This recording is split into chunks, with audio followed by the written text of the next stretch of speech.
Bonjour à tous, l'objectif de cette vidéo est de présenter la fonction arcsinus, puis d'en donner les principales propriétés. Commençons par rappeler le contexte dans lequel nous allons travailler.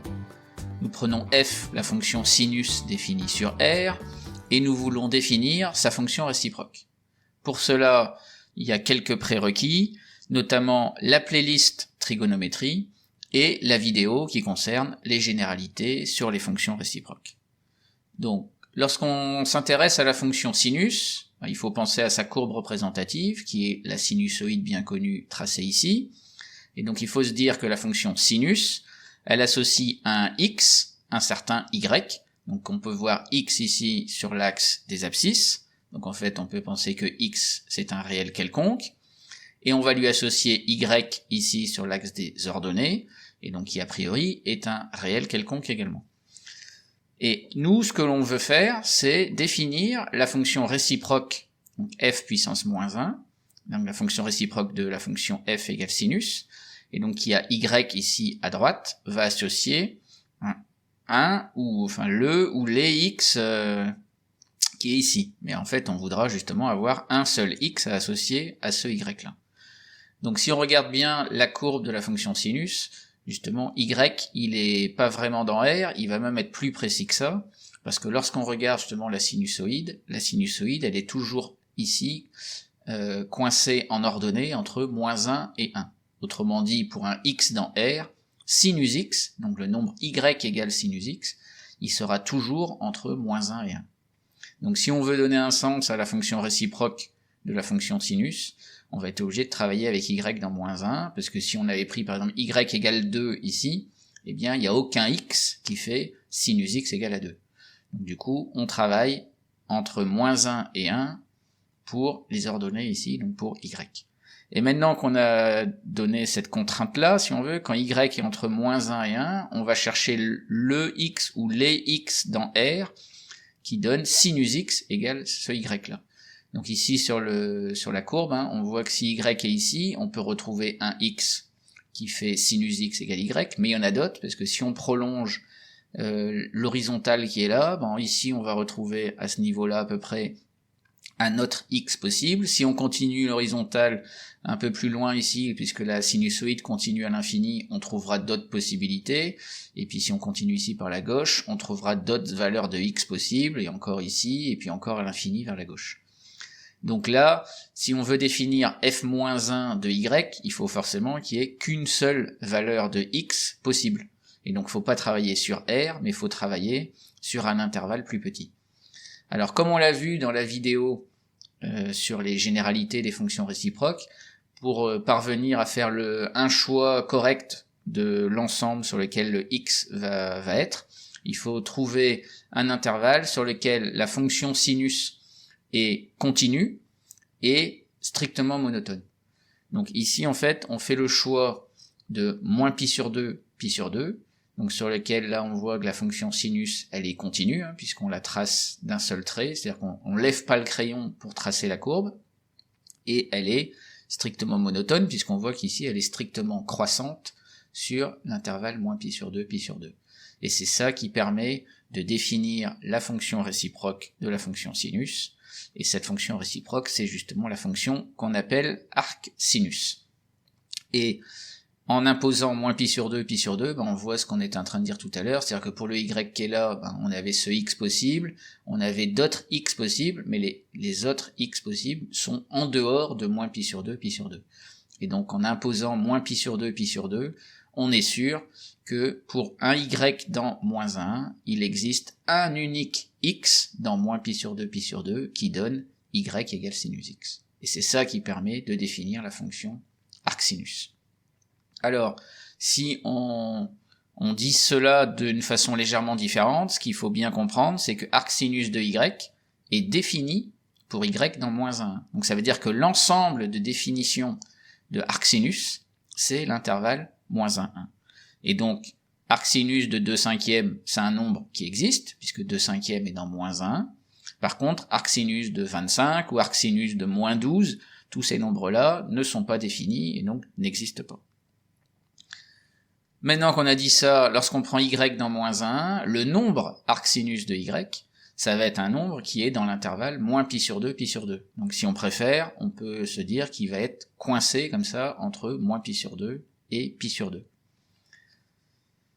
Et donc c'est ce qui explique l'intervalle qu'on a ici.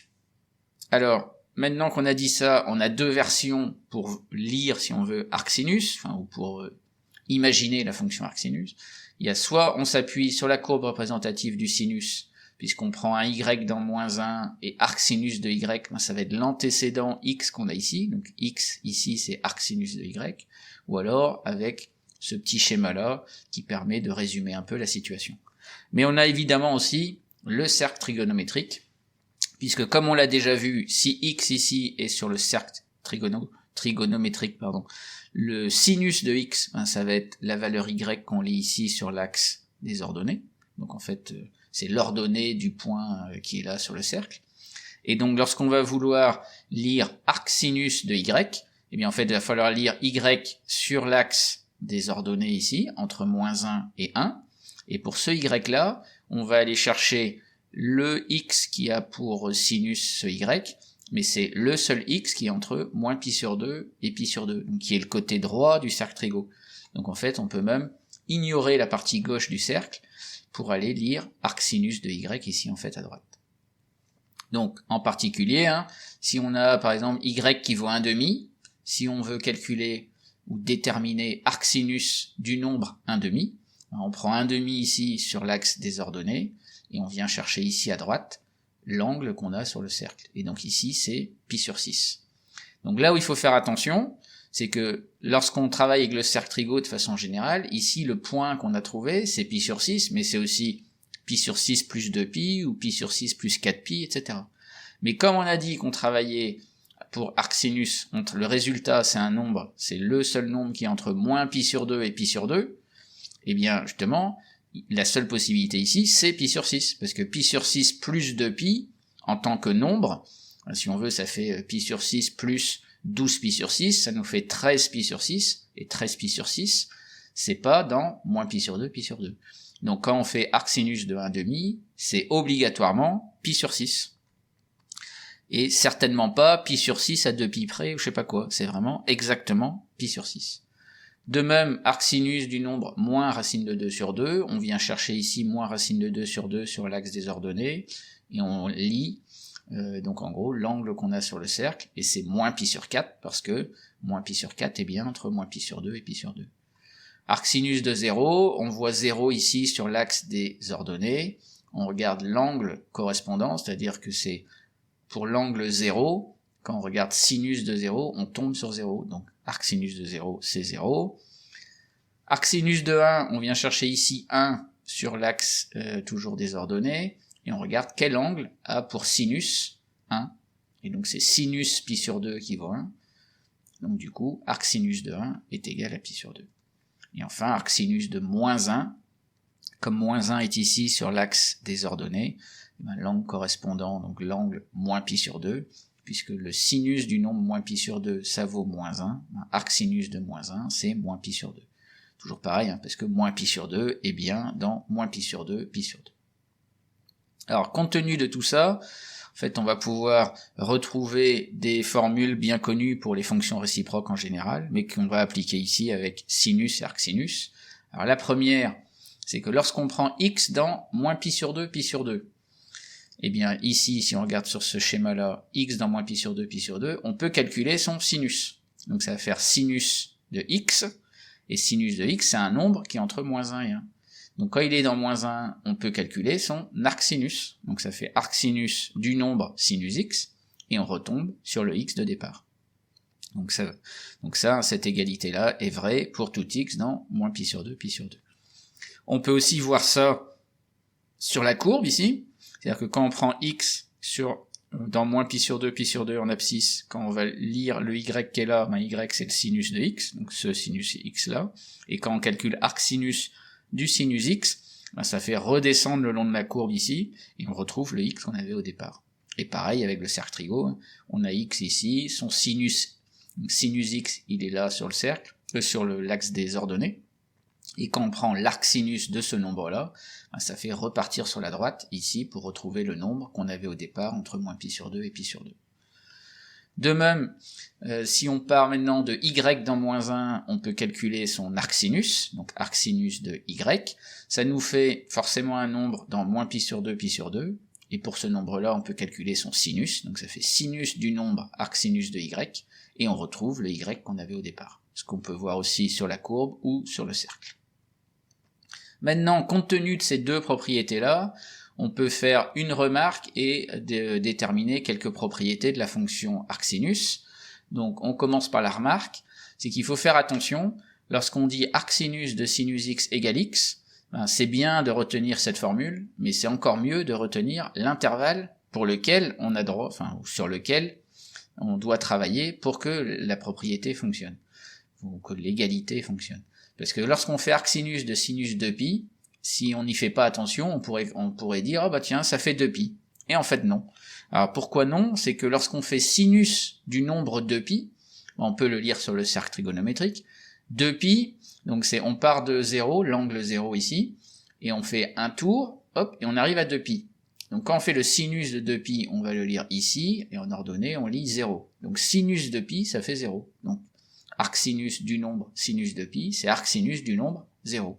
Et arcsinus 0, on lit 0 ici sur l'axe des ordonnées, on vient chercher l'angle ici qui est entre moins pi sur 2 et pi sur 2 qui a pour sinus le nombre 0, et on trouve 0. Et donc arcsinus du nombre sinus de pi, ça fait pas 2π, ça fait 0. Et ça c'est en fait dû, c'est dû au fait que 2π n'est pas dans moins pi sur 2, donc ici dans cette formule-là, on peut pas remplacer x par 2π. Et il faut bien faire attention, quand on dit ici que ça fait 0, justement, ça fait pas 2π, c'est pas parce que sur le cercle, c'est le même point, qui représente en fait l'angle 0 et l'angle 2π, que le nombre 0, c'est pas le même nombre que 2π. Donc si vous voulez, 2π, il faut le voir comme 2 fois à peu près 3/14, et donc ça fait 6 et quelques. Et 6 et quelques, c'est pas 0. Maintenant, on va pouvoir passer à l'énoncé de deux propriétés là concernant l'arcsinus. Donc la première, elle découle directement de la deuxième formule qu'on a ici, c'est-à-dire qu'ici on voit qu'on a calculé le sinus du nombre arcsinus de y, et quand on connaît le sinus d'un nombre, on peut en déduire son cosinus. Et donc là on peut montrer que cosinus du nombre arcsinus de y, c'est racine de 1 moins y carré, donc pour y dans moins 1. Et dans un deuxième temps, on peut aussi montrer que pour y dans moins 1, lorsqu'on fait arcsinus du nombre moins y, ça nous fait moins arcsinus y. Et donc ça traduit le fait que la fonction arcsinus est une fonction impaire. Et donc au niveau de la courbe de arcsinus, on aura une symétrie par rapport à l'origine du repère. Alors avant de revenir sur la courbe de la fonction arcsinus, on va passer en revue en fait ce qu'on peut dire sur la dérivée de la fonction arcsinus. Donc ici, je vais rappeler le résultat général qui concerne les dérivées d'une fonction réciproque. Je passe assez rapidement dessus. Quand on l'applique, on peut démontrer que arcsinus est dérivable sur l'intervalle moins 1, mais ouvert en moins 1 et ouvert en 1. Et lorsqu'on fait la dérivée de arcsinus calculée en un y dans moins 1, ça nous donne 1 sur racine de 1 moins y carré. Et comme en général, les dérivées, on les donne plutôt non pas avec la variable y, mais avec la variable x, il faut savoir aussi jongler avec les lettres, et donc en fait, on a la même chose, mais en x. Compte tenu de ça, on peut en déduire la dérivée d'une fonction arcsinus de u.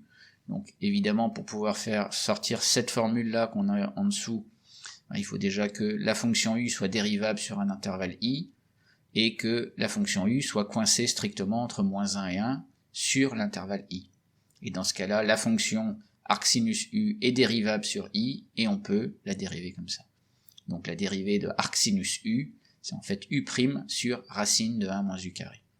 Et en fait, ce résultat-là, il découle du précédent, en utilisant le résultat général sur la dérivée d'une fonction composée, donc que j'ai rappelé ici, mais sur lequel je passe assez rapidement aussi. Donc en résumé, il faut avoir en tête la dérivée de arcsinus calculée en x, qui est 1 sur racine de 1 moins x carré. Au passage, on voit que la dérivée va être positive, et donc forcément la fonction arcsinus va être croissante sur moins 1. Et on peut aussi du coup retenir la dérivée de arcsinus u. Mais on doit même plutôt retenir que la deuxième, parce que quand on connaît la deuxième, on prend u de x égale x, et on retrouve ce qui est au-dessus. Bon, alors maintenant, on va vraiment parler de la courbe de la fonction arcsinus. Donc au départ, on a la courbe de la fonction sinus, mais uniquement sur moins pi sur 2, pi sur 2. Et lorsque l'on veut représenter la fonction arcsinus, il faut être conscient que pour sinus, c'est pour un x sur l'axe des abscisses, on lui associe un y sur l'axe des ordonnées. Mais pour la fonction arcsinus, c'est pour ce même y sur l'axe des ordonnées, on va associer le x correspondant ici sur l'axe des abscisses. Et donc lorsqu'on veut représenter la fonction arcsinus, il faut imaginer en fait l'intervalle bleu ici qui va devenir l'axe des abscisses, et l'intervalle ici qu'on a en mauve qui va devenir l'axe des ordonnées. Donc lorsqu'on veut avoir l'allure de la courbe de arcsinus, en fait, il faut échanger le rôle des deux axes ici qu'on a ici, et donc ça revient à retourner sa feuille, et quand on retourne sa feuille, on récupère justement l'allure de la fonction arcsinus, comme on le voit ici. Alors maintenant, si on met tout ça sur un seul et même dessin, c'est-à-dire qu'on représente sinus x et arcsinus x, c'est-à-dire qu'on n'est plus avec la variable y, là, on est vraiment sur sinus x et arcsinus x qu'on représente dans le même repère, eh bien on voit ici en noir la fonction sinus, donc qui est définie, enfin qu'on a dessiné là sur moins pi sur 2, là, et on voit que la fonction arcsinus, ici en rouge, eh bien elle est définie, si on veut, sur moins 1, donc on voit que la courbe va en abscisse de moins 1 jusqu'à 1, et en ordonnée, ça va de moins pi sur 2, pi sur 2. Et donc on a, comme pour toutes les fonctions réciproques, en travaillant dans un repère orthonormal, eh bien les deux courbes sont symétriques par rapport à la droite verte qu'on a ici, qui est la droite d'équation y égale x. Alors si on zoome un peu juste sur la fonction arcsinus, on a cette représentation-là, et si on doit la représenter à la main, en fait, sur sa feuille, il faut retenir quelques éléments. Alors, le premier élément, c'est celui que j'ai donné tout à l'heure, c'est qu'en abscisse, on va de moins 1 à 1, en ordonnée, on va de moins pi sur 2 à pi sur 2. Ensuite, on peut placer les 3 points qui sont là, arcsinus, on sait qu'arcsinus de moins 1, c'est moins pi sur 2, donc ça nous fait un premier point. Arcsinus de 0, ça fait 0, on a le deuxième point ici. Et arcsinus de 1 vaut pi sur 2, donc on a le troisième point qui est là. Donc comme on a dit tout à l'heure, la fonction arcsinus est impaire, donc il y a une symétrie par rapport à l'origine. Compte tenu de la dérivée, on avait vu que c'était 1 sur racine de 1 moins x carré, et comme c'est toujours positif, on sait que la fonction est croissante. Et le dernier élément, c'est celui que j'ai signalé ici, c'est qu'en fait en moins 1 et en 1, donc ici on a une tangente verticale, et ici également. Et donc ça c'est dû à la limite quand x tend vers moins 1 ou quand x tend vers 1 de la dérivée. Parce que quand on fait la limite ici, au dénominateur ça tend vers 0, donc la dérivée, en fait, quand x tend vers moins 1 ou quand x tend vers 1, la dérivée tend vers l'infini. Et comme la dérivée donne la pente de la tangente en un point, bah quand la pente tend vers l'infini, ça veut dire que la droite est verticale.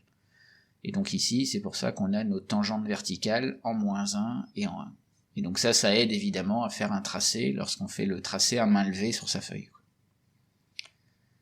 Bien, alors, avant de conclure, une dernière propriété qui va relier arcsinus et arccosinus. Donc quand x est dans moins 1, 1 fermé en moins 1 et en 1, on peut montrer que arcsinus de x plus arccosinus de x, ça fait pi sur 2. Donc autrement dit, arccosinus x, c'est pi sur 2 moins arcsinus x. Donc quand on le traduit comme ça, on peut le voir sur le cercle trigonométrique. C'est-à-dire que quand on prend un x, alors là j'ai pris à peu près x égale 0,3. Donc si on lit x sur l'axe des abscisses, donc on a x à peu près égal à 0,3 par ici, donc quand on va aller chercher le arccosinus x, qui est entre forcément 0 et pi, on va lire arccosinus x ici. Maintenant si x égale 0,3, on le place sur l'axe des ordonnées, on va aller chercher arcsinus x, côté droit, parce qu'on veut travailler sur moins pi sur 2 pour arcsinus x. Et bien si on regarde bien, l'angle qui est là, donc qui est arc sinus x, on le retrouve en fait ici, entre pi sur 2 et arc cosinus x. Donc ça veut bien dire que quand on part de pi sur 2, quand on va faire moins arc sinus x, on va reculer de l'angle qu'on avait là, et on va retomber sur arc cosinus x. Donc ça c'est une façon de lire sur le cercle la propriété arc cos x égale pi sur 2 moins arc sinus x. Une autre façon de le voir, c'est en pensant aux dérivées, puisque lorsqu'on a x dans moins 1 ouvert en moins 1 et en 1, on a vu que la dérivée de arc cosinus, donc calculée en x, c'est moins 1 sur racine de 1 moins x carré, tandis que pour arc sinus, c'était plus 1 sur racine de 1 moins x carré. Donc on voit quand on additionne les deux, ça fait 0. Donc en gros, quand on s'intéresse à la fonction arc sinus x plus arc cosinus x, la dérivée vaut 0. Et la dérivée qui vaut 0 sur l'intervalle moins 1, ça veut dire en fait que la fonction est constante. Alors après, il faut voir que la constante, en fait, c'est pi sur 2. Si on fait vraiment le raisonnement jusqu'au bout, il faut voir que cette idée-là, en fait, va être valable que sur moins 1 ouvert, et donc après, il faut regarder précisément ce qui se passe en moins 1 et en 1. Mais ça, en s'appuyant sur les dérivés, on peut quand même démontrer cette propriété. Et donc, il faut quand même retenir que c'est valable pour moins 1, 1, fermé en moins 1 et fermé en 1, et on a, donc soit on voit cette égalité-là, soit celle de droite ici. Bon, finalement, pour faire un bilan de toute cette vidéo, ce qu'il faut retenir, c'est que, par définition, on a arc sinus x qui est défini pour x dans moins 1, et le résultat, arc sinus x, est entre moins pi sur 2 et pi sur 2. Ce qui se voit sur la courbe, moins 1 en abscisse, moins pi sur 2 en ordonnée.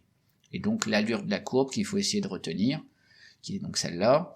Et après, pour tout x dans moins 1, on a quelques formules. Donc sinus du nombre arc sinus x, ça fait x. Cosinus du nombre arc sinus x, c'est racine de 1 moins x carré. La fonction arc sinus est impaire, donc ça veut dire que arc sinus de moins x égale moins arc sinus x. Et pour tout x dans moins pi sur 2, arc sinus du nombre sinus x, ça fait x. Finalement, on a aussi les dérivées, donc soit la dérivée de arc sinus calculée en x, ou carrément la dérivée d'une fonction arc sinus de u, qui est u' sur racine de 1 moins u au carré. Et ne pas perdre de vue qu'il y a toujours un cercle trigo dans l'affaire, et donc lorsque l'on a arc sinus x à lire sur un cercle trigo, faut placer x sur l'axe des ordonnées, et on vient chercher côté droit l'angle qu'on a sur le cercle, sachant que donc arc sinus x se lie entre moins pi sur 2 et pi sur 2, donc ici à droite. Et voilà pour la fonction arc sinus.